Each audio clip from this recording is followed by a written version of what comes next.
Lovituri aparent imposibile, efecte care sfidează legile fizicii, trickshot-uri efectuate de obicei la campionatele mondiale sau europene, toate acestea au putut fi văzute vineri seară în cadrul unei demonstrații de biliard artistic desfășurate la centrul Lakeview.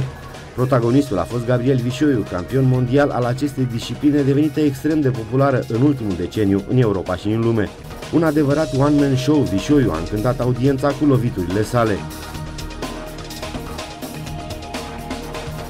Chiar și cei mai sceptici dintre privitori au rămas muți de uimire după câteva lovituri reușite de protagonistul demonstrației.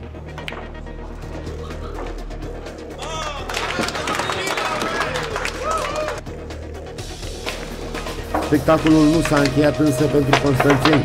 În această seară, de la ora 22, în aceeași locație, Vișoiu va face o nouă demonstrație a talentului său.